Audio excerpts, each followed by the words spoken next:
తగులుకుంటది. అదే అవును. కాబట్టి మార్చరు. ఈ అవన్నీ అమలవుతాయా?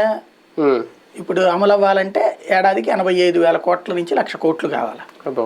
85,000 to 1,00,000 కోట్లు మినిమం. అవి ఎక్కడి అని అడుగుతున్నాం. అడిగినప్పుడు ఆయన ఏం చెప్తున్నారు? ఇప్పుడు సంపద సృష్టించడం నాకు చేతొచ్చు కదా అంటే, ఆ సంపద ఆయన ఇప్పుడు సృష్టించారంటే సంపద ఉన్న హైదరాబాద్ నాదే నాదే నాదే అని చెప్పడం తప్పించి ఆయన సృష్టించిన సంపద ఎక్కడా లేదు. ఆయన ఉన్నప్పుడు ఆ సంపద రాలే. ఆయన తర్వాత వచ్చినటువంటి సందర్భంలో అందరికీ వచ్చింది. కాబట్టి తర్వాత వచ్చిందంతా ఆయన కళ్ళతోనే అనేటువంటి ఒక అమాయకత్వంతో నమ్మేటువంటి విద్యావంతులైన మూర్ఖులకి ఆయన చెప్పుకునేటటువంటి కాన్సెప్ట్ నడుస్తుంది తప్పించి ఆయన కొత్తగా సృష్టించే సంపద ఏంటి అంటే ఎవరికి అర్థం కాదు.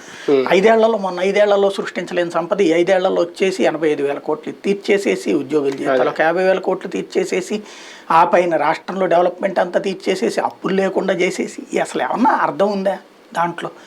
అర్థమయ్యేలాగా ప్రజలకు కన్విన్స్ చేయడం కాకుండా కన్ఫ్యూజన్లో కొట్టేద్దాం అన్నటువంటి రూట్లో నడుస్తుంది. వైసీపీ 4వ లిస్ట్ కోసం ప్రజల కంటే టీడీపీ ఎక్కువ ఎదురు చూస్తుందా? ఆ లిస్ట్ కూడా బయటకు వచ్చిన తర్వాతే వీళ్ళు లిస్ట్ రిలీజ్ చేయబోతున్నారు అనేది ఒక ప్రచారం. వెయిట్ చేస్తున్నారా? ప్రస్తుతం వీళ్ళు ఏంటంటే మార్చేటటువంటి దశలో లేరు. తెలుగుదేశం వాళ్ళు మార్చరా?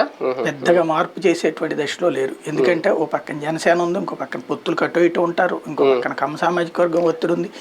వీటన్నిటి మధ్యన అయితే గీతే 10-15 మార్చుకుంటే గ్రేట్. అంటే మార్చకపోవడం మీన్స్ జనరల్ కోటాలో ఓన్లీ ఓసీలకు మాత్రమే కేటాయించడం నేను అనేది అలాగే ఉంటుందా? ఈయన మార్చినట్టు జనరల్లో కూడా బీసీలకు ఛాన్సెస్? నేను విన్న లెక్క ప్రకారం అయితే ఒక 5 నుంచి 10 దాకా బీసీలకు ఇచ్చే అవకాశం ఉంది అంతే. జనరల్లో మిగిలిన ఇన్ని అలాగే ఉంటాయి. అంటే పెద్ద మార్పులు ఏమి లేనట్టే ఒక రకంగా.